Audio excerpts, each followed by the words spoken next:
जय परमेश्वर देवता लोगों। शाह धनुकदास महाराज लिखी किताब जगत हितकारनी। यह जगत हितकारनी जिसको श्री अनूपदास प्रिंटिंग प्रेस छावनी एरनपुरा में साहब के प्रसिद्ध किया। तारीख 17 अप्रैल सन 1909 जा वसास बुद्धि भारत संवत 1965। जय परमेश्वर। हे संसार के हिंदू मुसलमान और अंग्रेज अपनी अपनी औलाद बचाने के लिए इस किताब जगत हितकारनी के मजमून को पढ़कर बंदोबस्त करो। और यह किताब कोई मजहब के बारे में या ज्ञान के बारे में नहीं है। ये किताब सिर्फ हिंदुस्तान के बनियों के बुरे जाल से बचने के लिए आप लोगों को हिदायत है। इस साथ गौर से इस किताब के मजमून को पढ़कर और अपना फर्ज जानकर बंदोबस्त करो ताकि संसार में अमन चैन और राम राज हो जाए। जय परमेश्वर। दोस्तों आज पेज नंबर 10 से आगे बढ़ रहा हूं। जय परमेश्वर। संपर्क के लिए दोस्तों 029762730224 और मोबाइल नंबर है दोस्तों 8905653801। जय परमेश्वर। Page number 10। कपड़ा जरी व रेशम का पहनेंगे। जब शेर धर काशी रह जावेगी तो रियत वगैरह तो सब मर जावेगी, क्योंकि सब काम रुपयों पैसों से होता है। ब्याह शादी में कपड़ा वगैरह कहां से आवेगा, और बिगैर बड़द गाय के खेती बाड़ी के काम किस तरह से चलेंगे, और बिगैर पैसे के दुनिया का कोई काम नहीं चल सकता है। और जब रियत तबाह हो जाएगी तो राजा बादशाह क्या करेंगे। रियत बिगैर राज नहीं है, क्योंकि पैसे बिगैर दुनिया का कार्य चले ही नहीं, और पैसे बिगैर रियत मर जाएगी। और इन सौदागरान ने काल पड़ा कर धन अपने काबू में कर लिया, और जो कुछ बाकी रहा उसको भी काल पड़ा के काबू में कर लेंगे। और यह सौदागर धन को जहाज में लाद कर रावण की तरह से दरियाओं के पार लिए जाते हैं। जैसे कि रावण लंका में ले गया था, उसी मुआबिक ये भी लिए जाते हैं। और फिर पहले से दुनिया में ये बातें भी इन्होंने सलाह दी है कि शेर काशी रहेगी वो दौलतमंद होगा, और दुनिया की आंखें देखते धन को ले जाते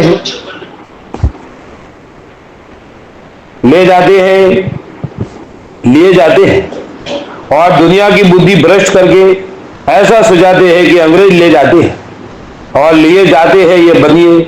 सो दुनिया को तो कुछ दोष नहीं, क्योंकि दुनिया की बुद्धि तो इन्हों के जादू में इन्होंने कैद कर रखी है। और आंखें देखते ये बनिए धन को रेलों व जहाजों में लाद कर लिए जाती है, और दुनिया की बुद्धि भ्रष्ट होने के सबब से खबर नहीं पड़ती है। और इन्होंने कैसी अकलमंदी की है कि ये बनिए जब दूसरी विलायत के लोगों को हिंदुस्तान में लावेंगे तो वो दूसरी विलायत के लोग दुनिया से यह बात सुनेंगे कि हिंदुस्तान का पैसा अंग्रेज लेंगे, तो फिर वो अंग्रेजों से लड़ेंगे, और असल में ये बनिए अंग्रेजों से लड़वाएंगे, परंतु आप अलग के अलग और न्यारे के न्यारे रहेंगे। और शेर काशी की भी बातें इन बनियों ने ही पहले से चलाई है। सो यह तो जाहिर दिखाई देवे है कि जब धन हिंदुस्तान का ये बनिए ले जाएंगे तो शेर काशी ही बाकी रह जाएगी। और यह बात शेर काशी वगैरह की और काल वगैरह की सलाई तो पहले से बनियों ने है, और साधु फकीरों के नाम लगाकर लिख दिए कि फलाने साधु फकीर पहले से लिख दिए कि ऐसा ऐसा बुरा जमाना दुनिया में आवेगा। और अगर साधु फकीरों को पहले से मालूम होता तो वो ये भी लिख जाते कि ये बनिए राक्षसी जाल दुनिया का बुरा होने के वास्ते चलावेंगे। वो तो बेचारे परमेश्वर की भक्ति करते थे और उसका नाम लेते थे अपने जीव का भला होने के वास्ते।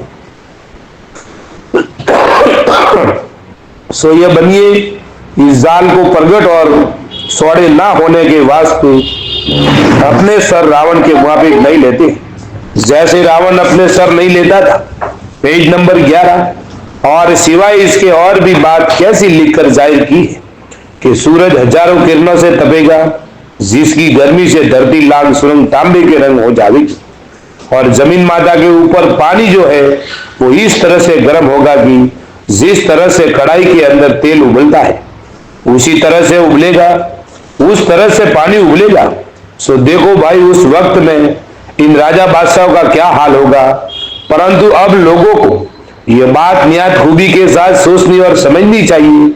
और ये जो आग में इन सौदागर माजदान ने किताब के अंदर लिखकर जाहिर की, यह कौन सौदागर माजदान की जाल साजी, क्योंकि सूरज हजारों किरणों से तपेगा, यह तो तमाम जान को भूल बताइए। परंतु यह ऐसा तो जरूर करेंगे कि जमीन माता को अग्नि का रोग करके बीमार कर देंगे, जिसकी वजह से धरती सुरंग तांबे के रंग हो जाएगी और पानी भी तेल उलटने के मुआफिक उल्टे जाए। परंतु यह जादूखोरा सूरज को तो नाहक बदनाम करते और सब संसार के लोगों को भूल बताइए कि तपेगा। मेरा लिखना यह है कि सूरज हरगिज हरगिज नहीं तपेगा, क्योंकि ये तो अपने मामूली किन पर घूमते हैं। और सूरज चंद्रमा तो इस तरह से है कि जिस तरह से आदमी के शरीर में जोत होती है, उसी तरह से जमीन माता के शरीर में सूरज चंद्रमा की जोत है। परंतु इन सौदागर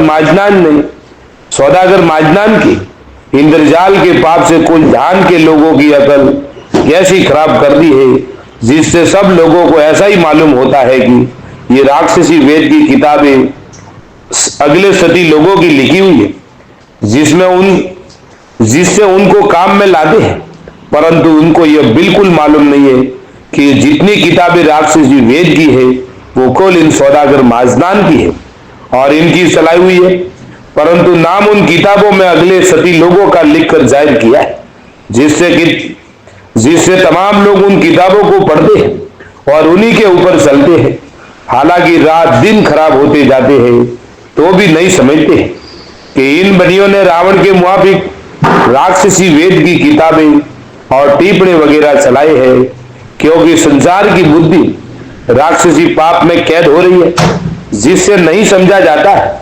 क्योंकि जब रावण वगैरह ने पाप चलाया था तो देवता स्वरूपी जो लोग थे उनको भी नहीं मालूम होता था। जब शनिश्चर ने वाकिफ किया, जब संसार वाकिफ हुआ। इससे मैं हाथ जोड़कर अर्ज करता हूं कि कुल जहान के राजा बादशाह और रियत एक दिल होकर इन बनियों के राक्षसी पाप को छुड़ाओ। जब तुम्हारे बाल बच्चे बचेंगे, पेज नंबर 12, जय परमेश्वर। नहीं तो यह सौदागर महाजन इस परमेश्वर की रचना को गारद करके धन अपने काबू में कर लेंगे और इन बनियों की दुकानें दूसरी विलायत में पहुंच गई है, सो दूसरे बादशाह को हिंदुस्तान में ला करके हिंदुस्तान के लोगों को गारद करा देंगे और धन सब बादशाहों का अपने काबू में कर लेंगे और सबको निर्धन कर देंगे। परंतु इनके जालों की खबर किसी विलायत के राजा बादशाहों और अंग्रेज तक को भी नहीं है और ना इन सौदागरान का दिल इस तरह पर है कि जिस तरह से हमने हिंदुस्तान का धन अपने काबू में कर लिया है, उसी तरह पर दूसरी बादशाहों का धन काबू में कर लेने के वास्ते यह जाल चलाया है। परंतु यह सौदागर महाजन जब किसी राजा बादशाह को हिंदुस्तान में लाना चाहते हैं तो उनको रुपया पैसा की मदद देते हैं और हिंदुस्तान का राज करने का लोभ बताते हैं। जब वो आने के वास्ते तैयार हो जाते हैं तो सौदागर लोग उनको हिंदुस्तान में ले आते हैं और राज करा देते हैं। तो इस हिंदुस्तान में वास्ते राज कराने को पहले तो मक्का वालों को लाए तो उन्होंने अरसा तक राज किया, बल्कि मक्का वालों ने अपने राज में आते ही जबरन हिंदुओं को मुसलमान किया, जिसकी खबर हिंदुस्तान के लोगों को बिल्कुल नहीं पड़ने दी थी। जिसकी खास वजह यह है कि उनकी अकल अपने राक्षसी पाप के जादू से इन बनियों ने कैद कर दी थी, जिससे खबर नहीं पड़ी और पहले जमाने का सा धन अब मक्का में भी नहीं रहा है। इस वजह से वहां के लोग भी दुखी है। परंतु यह खबर न तो हिंदुस्तान को है और ना मक्का वालों को है कि इन सौदागरान ने अपने राक्षसी पाप से संसार के लोगों की अकल को खराब करके धन को काबू में कर लिया है, जिससे तमाम दुनिया दुखी है। उसके बाद वास्ते राज कराने को अंग्रेज को लाए तो मक्का वालों की तरफ से अब ये भी राज कर रहे हैं। और जिस तरह से कि मक्का वालों को राज करने के वास्ते यह सौदागर महाजन लाए थे उसी तरह से अंग्रेज को भी लाए, और जिस तरह से कि इन सौदागर महाजनान ने मक्का वालों का धन अपने कब्जे में कर लिया है, उसी तरह से अंग्रेज का भी